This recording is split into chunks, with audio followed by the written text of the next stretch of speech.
everyone. Happy summer solstice. It's good to be gathered here with all of you on this rainy, longest day of the year. And now it's my pleasure to introduce today's speaker, Joe Fassler. Joe Fassler is a writer and editor based in Denver, Colorado. Fassler's nonfiction has appeared in the New York Times, The Guardian, and The Best American Food Writing, and his fiction has appeared in the Boston Review and Electric Literature.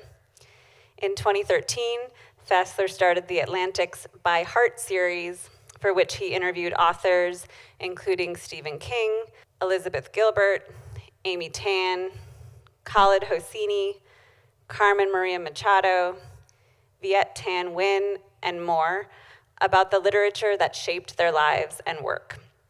That led to editing the book-length collection called Light the Dark, Writers on Creativity, Inspiration, and the Artistic Process.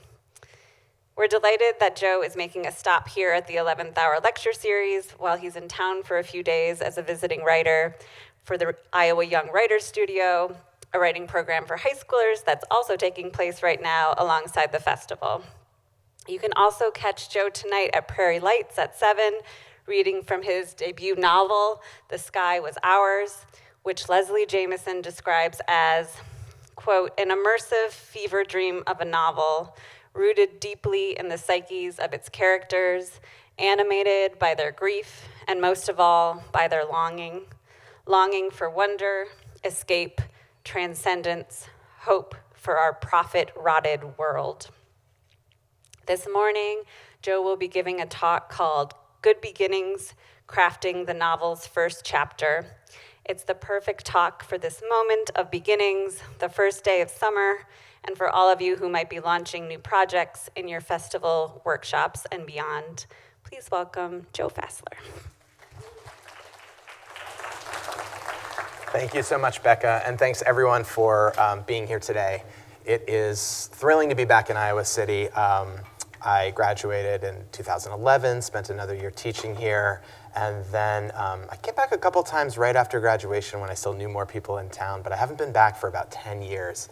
I got in last night and felt overwhelmed and happy to be in this wonderful city that prizes literature above all things. There's such great energy here, coming from all the brains at work in coffee shops and office spaces across the campus and across the town, and you all are part of that, so I couldn't be happier to be speaking with you all today. So as Becca mentioned, this is a talk about the opening of a novel. My goal is to seek an answer to a simple-sounding but deceptively complex question: how to begin? We'll be looking at the opening sections of several classic novels, examining them for clues about what makes a reader want to commit to the world of a book. The goal of any good beginning, maybe paradoxically, is to help ensure that readers make it to the end, that first potent push of momentum they'll need to finish what they start. It's a critical part of the novel, maybe the critical part, because unless it's perfect, the highly distractible contemporary reader will simply go do something else. We want to write the kind of beginnings that can compete with all the other claims on our time and attention, on work and TV and family and drinks with friends, with exercise and sex and mindlessly scrolling our phones. We want to write the kind of beginnings that insist on the primacy of literature, that establish a force field around our reading nook, that carve out space for the written world within the din of modern life. But how specifically to do that? I'd like to argue that the opening of a novel is an art form, in and of itself, a micro-genre with its own conventions and requirements. These fundamental characteristics can be encountered in fiction from any literary era, even in books with very different formal qualities or thematic concerns. Why? Because a solid beginning transcends taste, transcends the time-bound preferences of a given cultural moment. Nice prose, memorable characters, an interesting situation, all the qualities we associate with good writing, while necessary, still aren't quite enough. In order to convince readers to undertake a journey of several hundred pages, we have to appeal to something deeper. the part of our brains that's hardwired for narrative, the part that wants a story. Because while the novel is a relatively new art form, speaking across, deep human time, human beings have been telling stories around campfires for thousands of years. We're not so different from our ancestors when it comes to stories, and a few things tend to get us interested pretty reliably. Before we get any further, two caveats. Actually, before even the caveats, can you all hear me okay? Yeah. Okay, great. Someone in the back row, that's good. Okay, so two caveats. First, I'm not suggesting that every novel needs to start the same way. And I'm not suggesting that beginnings need to be somehow formulaic to work well, though there are some formulas I hope we'll consider and think about. What I'm presenting to you today is a very loose set of guidelines that I think can be applied in an infinite number of different ways, with results that are anything but repetitious. I do personally believe that successful stories tend to have some deep, subterranean similarities, and that our work benefits when we deepen our understanding of those timeless narrative rules. But while I think these rules are useful, I also encourage you, if the spirit moves you, to try and break them. Okay. Second, though I'll refer often to the first chapter of a novel, I don't necessarily mean everything that happens in chapter 1. Novels have all kinds of different methods of organization. A first chapter can be 70 pages long, or it can be a single paragraph. So when I say chapter, what I really mean is a book's first functional unit, the part that sets the essential preconditions for the story. That might be a single chapter, that might be 3 chapters, but it's going to have some specific qualities that we'll talk about. It's going to look different from book to book. It might be 1 chapter or 3, or all of part 1, and so on. In the same spirit, I also think some of the principles we'll talk about today are applicable beyond the realm of book-length prose. Essays and poems, short stories and plays and songs, of course, also have to begin. So while our discussion today will focus on the novel specifically, these principles maybe have some relevance to other narrative forms as well. So if you're a memoirist, if you're a screenwriter, don't despair. I think there's something here, hopefully for everyone. Beyond the hook. We'll get to what that term means in a minute, but it's probably something you've heard before.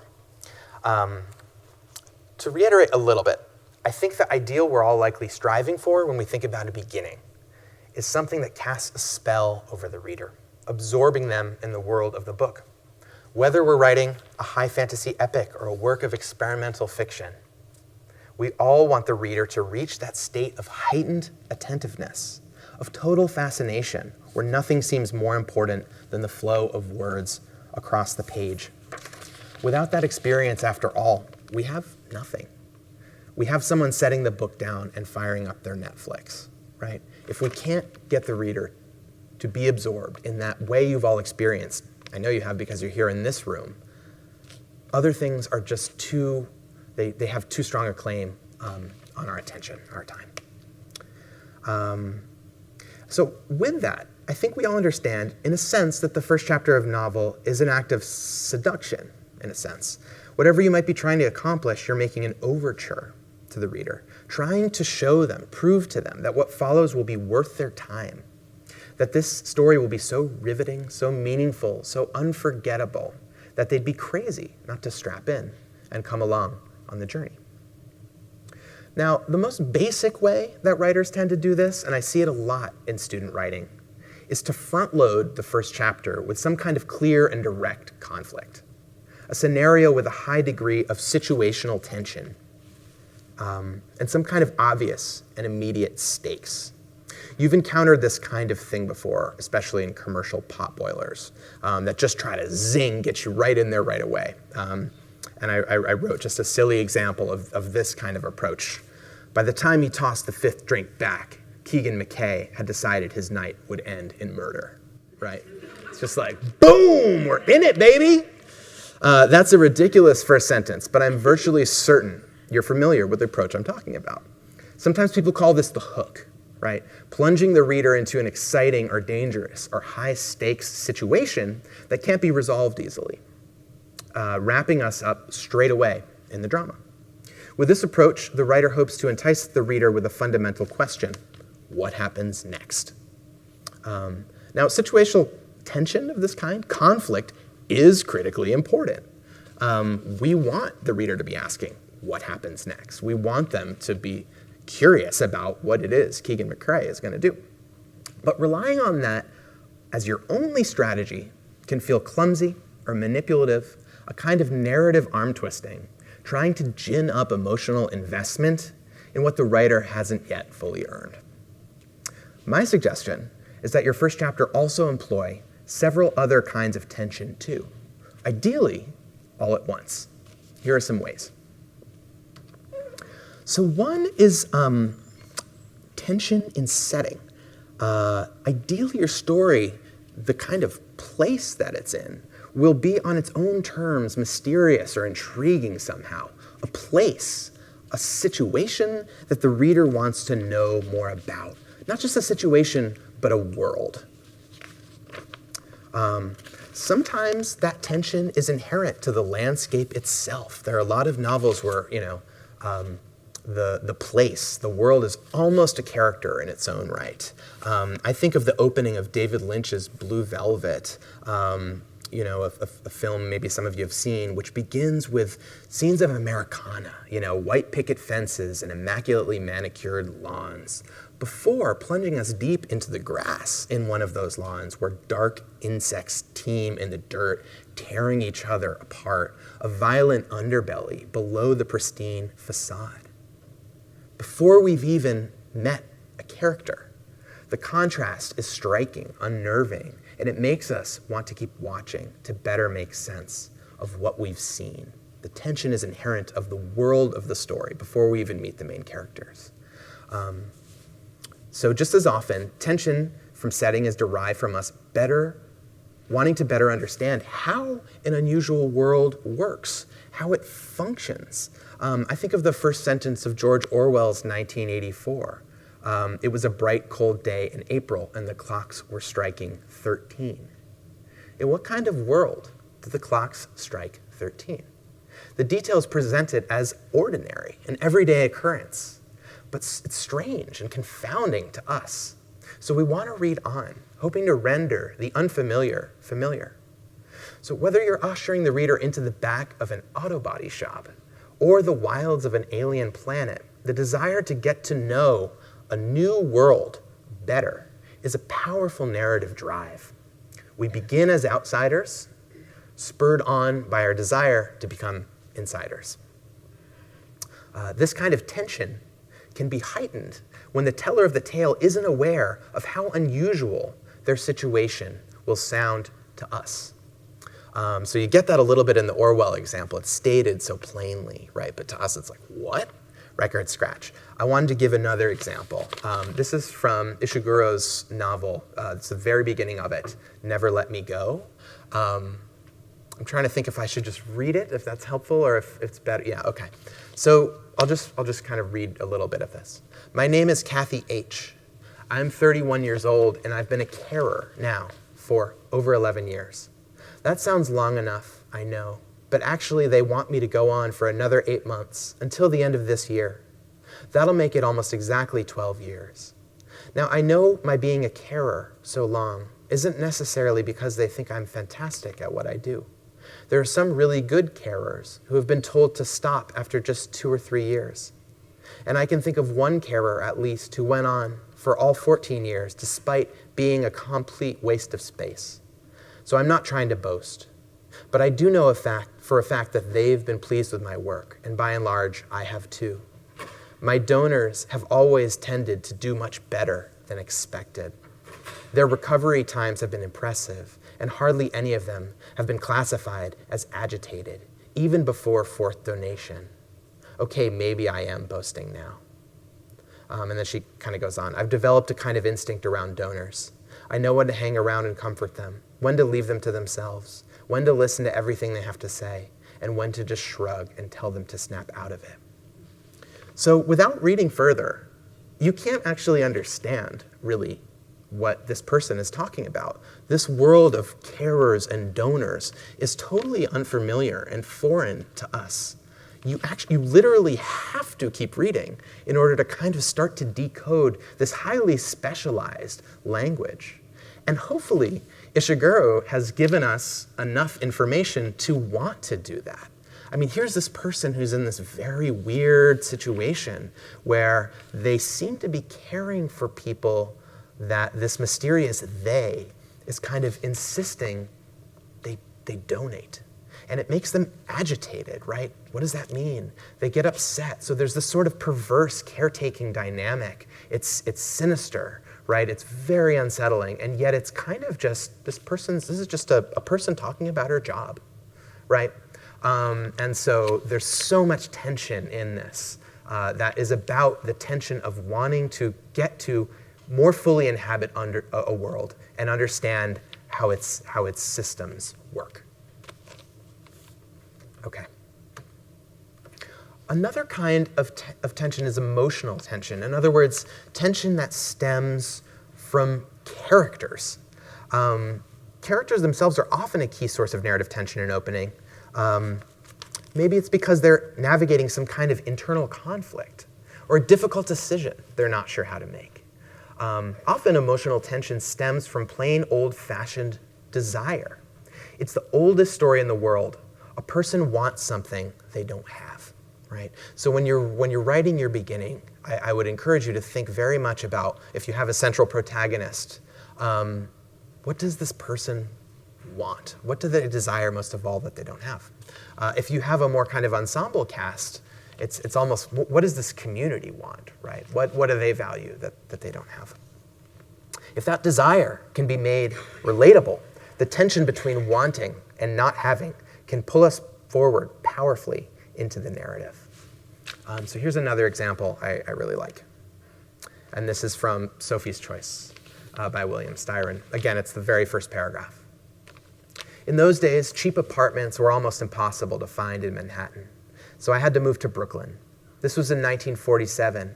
And one of the pleasant features of that summer, which I so vividly remember, was the weather, which was sunny and mild, flower fragrant, almost as if the days had been arrested in a seemingly perpetual springtime. So first of all, there's that setting, right? That he's bringing us into the world of this, and it's so beautiful that you almost have to believe that something's going to go wrong, right?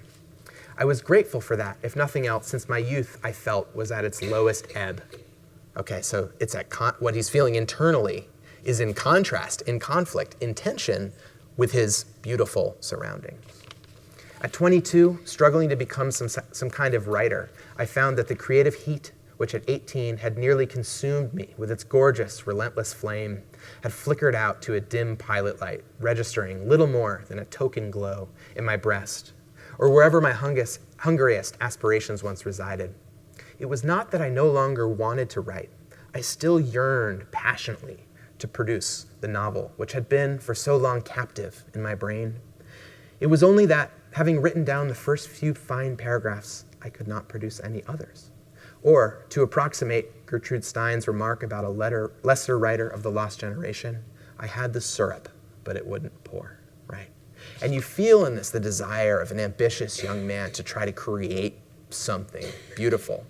Maybe you all relate to this, that instinct. When we get even in the verbs, right, yearn, want, and also he says captive, right? There's this immediate tension of wanting something badly, but feeling like you're stuck inside a cage reaching out for it, and it's just a little bit too far away.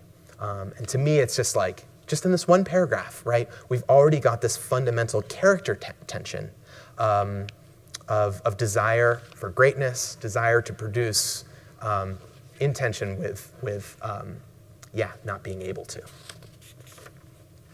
Other times the tension goes the other way. A character has obtained something they never should have wanted in the first place. Lolita's Humbert comes to mind.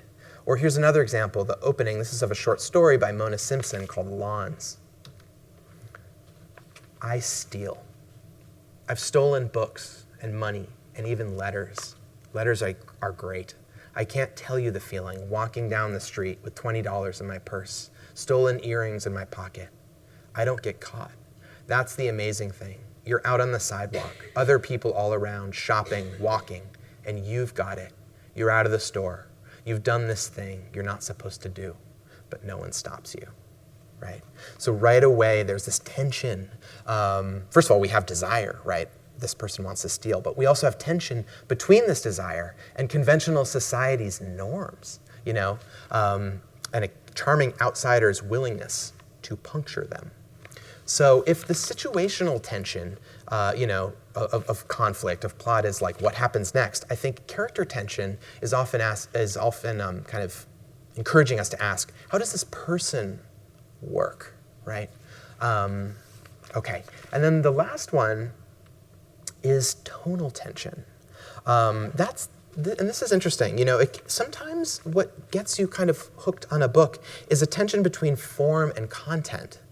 That the telling has somehow a surprising relationship to what's being told. I think, for example, of if anyone has read George Saunders's recent novel, Lincoln in the Bardo. It begins in this very strange environment where there's these kind of named voices, almost like a screenplay, chiming in and talking about these things we don't understand. And part of the tension is not just like about what happens next, but it's like, how am I to understand this book, right? How am I to understand this sort of madcap scenario that's written in this very sort of formal way? Another example is the beginning of Alice Walker's The Color Purple, where a young woman is basically confessing an act of sexual violence that has happened against her. And you get from the sense very right away that she's poor, that she isn't listened to, that even in her own house, her own mother doesn't respect her. And yet the form that this grievance is taken, this lament, is a letter to God. And so you have right from the beginning this tension between the sort of profane and the hard and the difficult, and this highly elevated format of appealing to the creator, to the maker. It's cosmic, right? And that tension, I think, is deeply effective between the telling and the told in that case. Okay. So all of these things together, I think, instead of just the kind of manipulative plot tension of what happens next, what is Keegan-McCrae going to do, right? If you can get tension not only situationally, but in terms of scene, in terms of setting, in terms of character, maybe even in terms of form or tone, now you're following on all cylinders. Now you've really kind of got your hooks into the reader, and you're doing your work on them. The next thing I want to talk about is the way a beginning should actually be structured. And again, I'm being prescriptive here. Not every book works this way, but I think there's a really good rule of thumb to kind of have in the back of your mind. You might find it really helpful, as I do, even if it's just something to work off of and sometimes depart from. So we're used to thinking of stories, short stories, but also book-length ones, as having three broad sections: a beginning, a middle, and an end. Well, a novel's opening can be broken down into three components too. But the parts are different. Instead of beginning, middle, and end, I'd ask you to think about these three things: stasis, event, and action. Together, these three components, in this order, form the essential sequence of a novel's first section. A book, and we'll talk about each of them in more detail in a second, but basically, a book begins with a static state of affairs, the world as it is when the story begins. Then something happens, a departure, an event that slowly or immediately changes or upends that unchanging world. Ultimately, then, that rupture forces the characters to take some kind of action, a decision that then brings us into the central drama of the book. So basically, a stable world is presented, it's blown up, and then, in the wake of the new, the characters are forced to act. The status quo is established, then ruptured, and this disruption is the essential gesture of a good beginning. So let's talk about these components in a little more detail, just to make totally sure it makes sense what I'm talking about. So when I say stasis, many, many novels, and I think if you start to think about this, you'll notice it, begin with some kind of static or unchanging state of affairs, for better or for worse, right? To quote David Byrne, same as it ever was, right? It's hard to imagine for the characters or for this situation, things being other than the way that they are. And often in simplest terms, that means that there's a focal character who's somehow stuck. Very often that character will be stuck in some kind of bad or undesirable rut that they can't break out of. They're unhappy, they're unsatisfied. To give an example from a classic of modern cinema, I think I have, yeah, I do. This guy, Happy Gilmore, as played by Adam Sandler. So he's stuck, right? He badly wanted to be a hockey player his whole life. If you've seen this movie, he's got this killer slap shot on the ice, but he can't skate. So as the story begins, we watch him try out for the local club hockey team, failing again and again to make it, year after year. He's stuck in a cycle of rejection, stasis, right? And this is literally how the movie begins. It's like in this cycle, just watching him try out and get rejected again and again and again. It's like, it's like an infinity loop. Like there's kind of no off-ramp, right? But there's also good stuck, a secure situation that's working to the character's benefit. Maybe it's a happy marriage, a thriving workplace, a well-functioning society. I think of The Shire, the pastoral, tradition-steeped homeland Tolkien invented for his hobbits, a place where every day feels like Saturday, on and on, forever. Or to take an even more foundational example, the Garden of Eden. After God's initial luminous act of creation in Genesis, things settle into a kind of unbroken harmony. A garden, lush and abundant and designed to perfection by a divine architect with a naked couple living blissfully inside it. Stasis. Now, stasis, it's important to note, doesn't mean boring. You will still be applying the many varieties of tension we discussed earlier. So here's an example from Zadie Smith's White Teeth. And this is also on the website if you want to look there, if you can see it here, but it's short, so I'll just read it. In the morning, early in the morning, late in the century, Cricklewood, Broadway. At 6:27 hours on January 1st, 1975, Alfred Archibald Jones was dressed in corduroy and sat in a fume-filled Cavalier Musketeer estate, face down on the steering wheel, hoping the judgment would not be too heavy upon him. He lay in a prostrate cross, jaw slack, arms splayed on either side like some fallen angel, scrunched up in each fist. He held his army service medals left and his marriage license right, for he had decided to take his mistakes with him. A little green light flashed in his eye, signaling a right turn he had resolved never to make. He was resigned to it. He was prepared for it. He had flipped a coin and stood staunchly by the results. This was a decided upon suicide. In fact, it was a New Year's resolution. So this is basically as dramatic a situation as you can imagine. A person has chosen to end their life, and they're doing it narratively in the present frame of the story. And yet, as you read on, you see this is basically a form of stasis. It's misery. This is a person who has methodically and in a very calculated way decided that life is no longer worth living. And again, it's that infinity loop. There's no off-ramp. They can't see their way out of that. Okay? So again, stasis isn't necessarily boring. It can be very dramatic, but it's that we can't see the door to step through. Okay? So yeah, watching a focal character plot his own suicide is intensely, unnervingly riveting. It's loaded with situational and emotional conflict. But what matters is that we can't see our way out of it yet.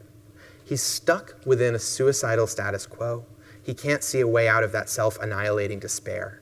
And for the moment, neither can we, right? How's he going to get out of this? Is he going to get out of this? We don't know. We keep reading. Okay. So next is event. Something happens.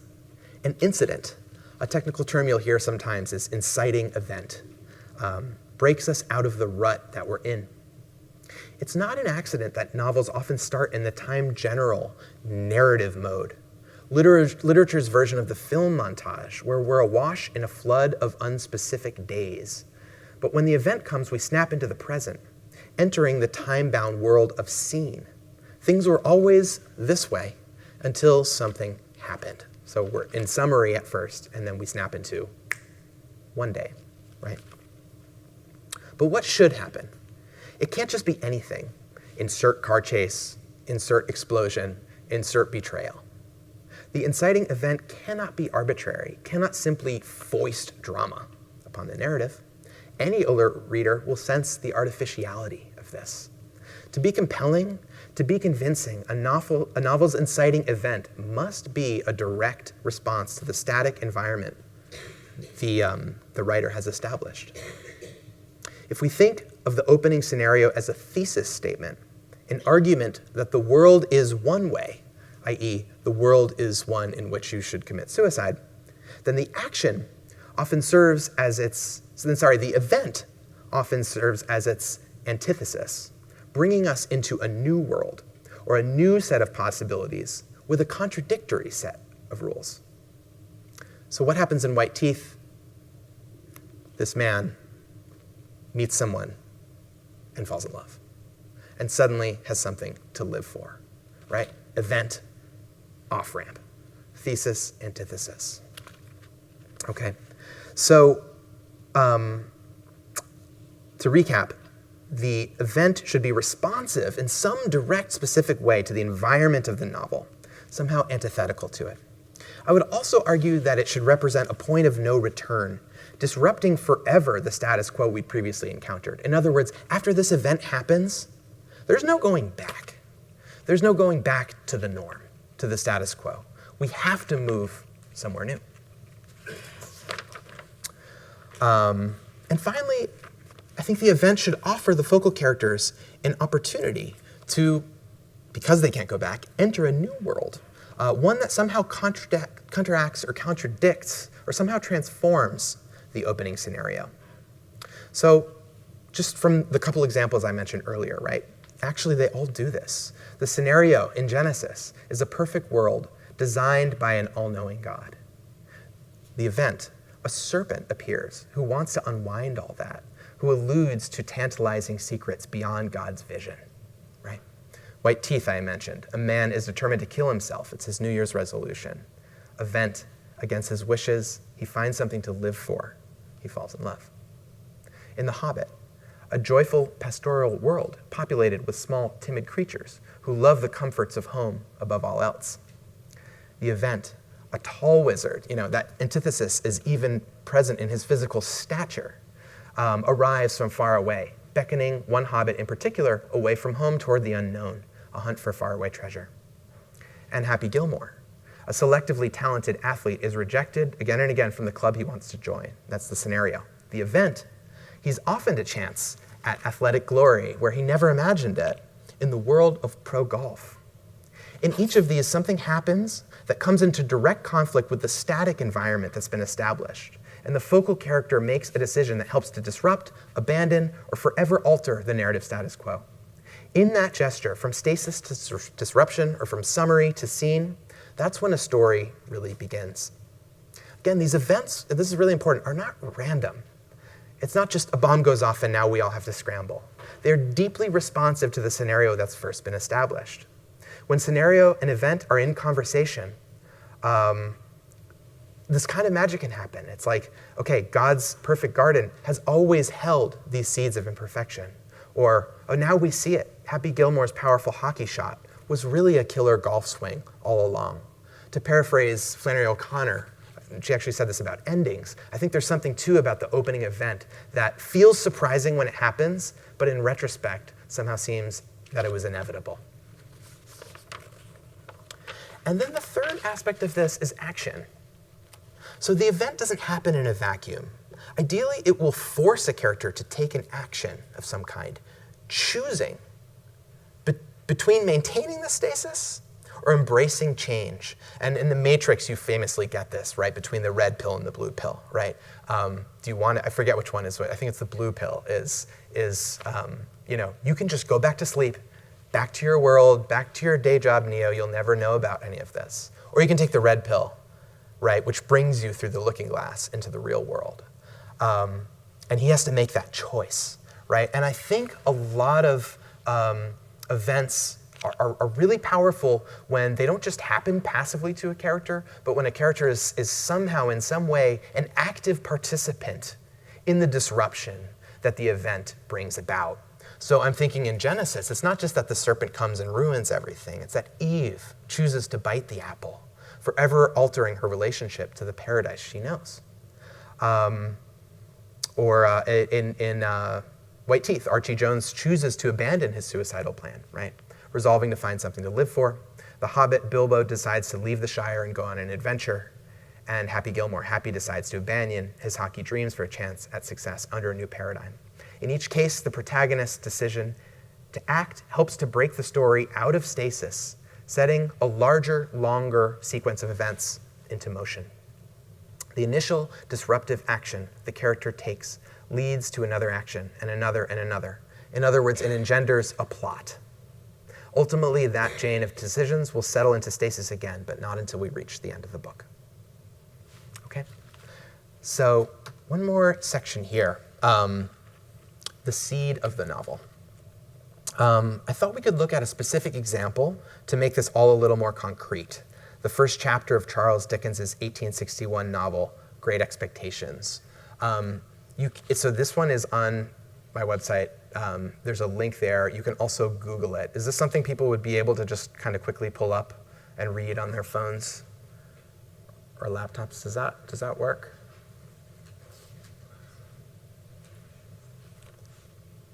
Okay. So just in the interest of time, let's keep going. Basically, to summarize, a poor boy, orphaned, young, introduces himself. Incidentally, by the way, we already have 3 kinds of the tension that we already discussed, even just in the first paragraph. There's tension in setting. This is the kind of world where parents can die, where a child can be orphaned. The first scene takes place in a graveyard. It's atmospheric and deeply unsettling, a tragic world we want to get to know. There's also tension in character. Clearly, this boy longs for some kind of belonging. He's lurking around in the graveyard, something he seems to do fairly often, thinking about his deceased relatives. Though he's too young and naive to really understand why he's doing this, we sense he wants that kind of connection to family. And there's tension in tone between what Pip is telling us and the way he's saying it. His account of his own tragic biography is strikingly understated. His mother, father, and 5 siblings are dead, and yet he doesn't ask us for pity. We're drawn to his character not because of the sad things that have befallen him. Instead, we love him for his stoic, even half-winking, account of his own tough luck. I called myself Pip, and came to be called Pip. The poor little orphan, he's even named himself, right? So this is the status quo. Him stumbling around in the graveyard, pining for something he can't quite name. But then something happens. Pip runs into an escaped convict in the woods who scares him witless with threats of physical violence. It's a frightening scene, full of menace, and in a genius turn, Dickens has the convict actually turn Pip physically upside down. The convict pushes Pip over on the grave he'd been sitting on, so his feet are higher than his head, and he finally flips head over heels. The novel physically turns Pip on his head, inverting the familiar landscape of the church and the steeple. Suddenly, everything he knows is upside down. And it takes him the whole book, in a sense, symbolically, to get backside up again.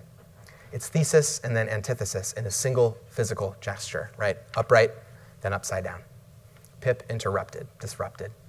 So this is exciting stuff, right? It's a violent encounter in a graveyard, but Dickens doesn't leave it at that. He also presents his narrator with a choice. The convict asks him for the unthinkable, to steal from his adoptive parents, from his sister, who rules the household with an iron fist. It's this act of thievery, of betraying parents who have taken him in, to feed a man who's starving in the woods, that sets the novel's events into motion. Not just because it sets off the plot, though it does, but it also sets up the defining thematic question of the entire book. What is worth betraying family for? And what happens when we make decisions that alienate us from home? Pip, after all, is a character who will soon come into money, forever setting him apart from his impoverished family.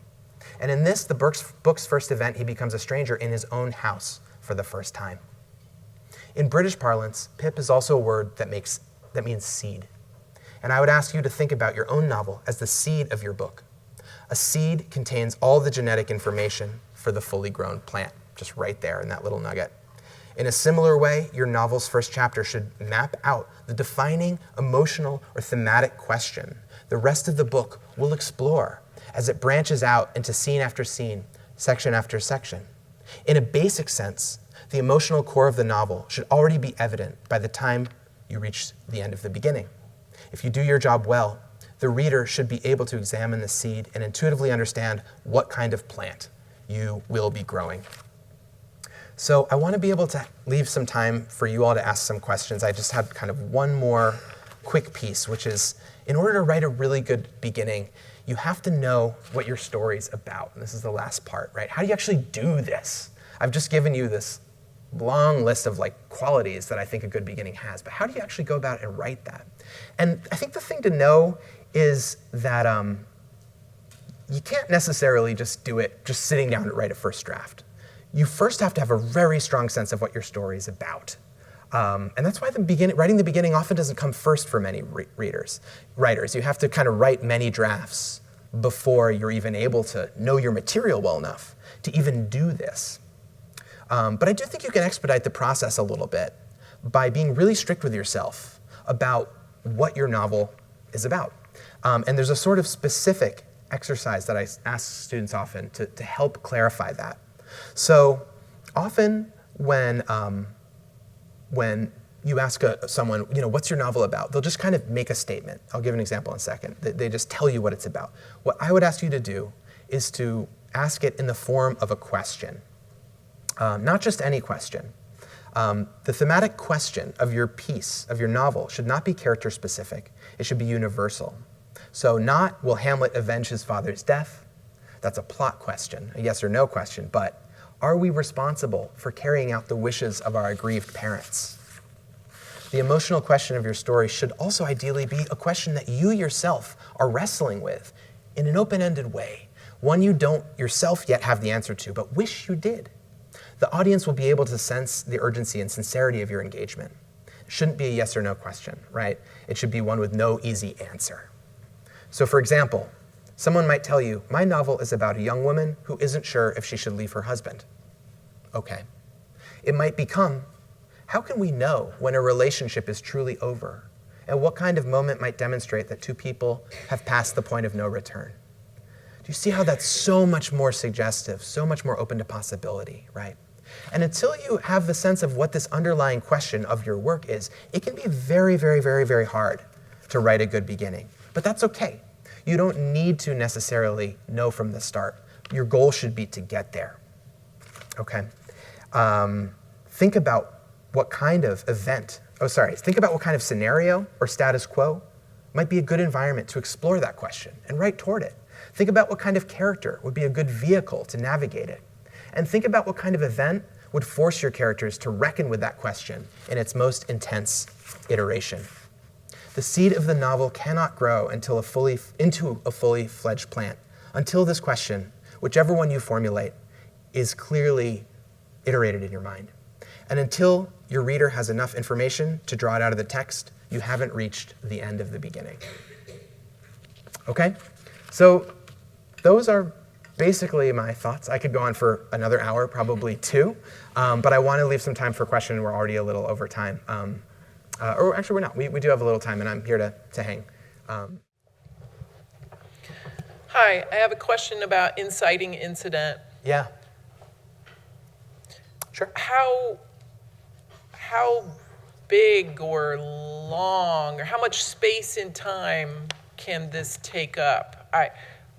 Sometimes it seems like something that happens quickly, but you said that the beginning, if the opening can stretch longer than a chapter, then perhaps the inciting incident can. What do you think about that? I think so.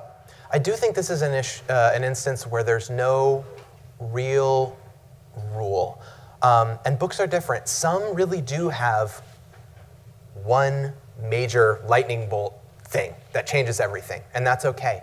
Often, though, it's a series of smaller decisions that kind of, by the time you get to the end of it, then you're really in a different place, and you can take your time with it. So for the kind of purposes of simplicity, I mentioned some examples where, it's more just kind of one thing that happens. But absolutely, sometimes it's different. A character makes one kind of decision, or one thing happens that leads to another and leads to another. Of course, a whole novel is like that, right? So how do you know when it's really, what should the beginning accomplish? I think your beginning is over when you reach that transition into a different world, where the stasis and the status quo has been disrupted, and there's no going back to the way it was before this thing happened. That is the goal. And sometimes it happens in one beat, sometimes it takes 10, but your beginning isn't over until we've kind of moved through the looking glass into that other world. So there could be more than one beat in an inciting incident? I think so. I mean, if you think about it, a detective story, right? Often there's just something that's a little bit amiss, right? One thread you pull out in the sweater, and keep doing it. And that's okay. But ultimately, though, there's a certain point where you have to cross the threshold, right? Where we're really not in Kansas anymore, And I mean, Wizard of Oz, right? That's a great example of a very sudden one. We have stasis, right? We have Kansas. And in this case, again, there's this beautiful formal element. It's black and white. Every day is the same. All the people are the same. And then literally, like a lightning bolt from God, there's a tornado and brings us into the colorful world of Oz, right? But it doesn't always work that way. Yeah. Is the Wizard of Oz, is the inciting incident that Dorothy runs away? Or is the inciting incident the tornado? Or some combination? I'm thinking of the film, which yes, I am too. I haven't seen it in a while. But in that sense, I believe it's... Does she run away before the tornado? Yes. Oh, that's cool. But she comes back. Oh, okay. What? What is... Yeah, the dog's kidnapped. There's a series of, Okay. So this is cool, right? I think this is a good example of this. And by the way, she makes a choice. I don't actually remember this very well, but it sounds like she makes a choice, just like I was saying. It's not just tornado comes, right? Because that would be kind of arbitrary. It's like she makes the choice to defend her dog, to chase after Toto, and that gets bound up in the kind of, then the real disruption that happens. So in that case, it sounds like, even in the example I was trying to use, it's a series of things. Okay. But the way you know when the beginning is over is when you get from Kansas to Oz. Thesis, antithesis, right? And so that's how you distinguish the beginning from the rest of the novel, is you're bringing us from one world into the new world. And that should be what you accomplish in that initial functional unit. Okay, thank you. Yeah, great question. First of all, thank you. This is very helpful. Oh, good. Very practical. And you're also making me feel a little better because from the examples you get...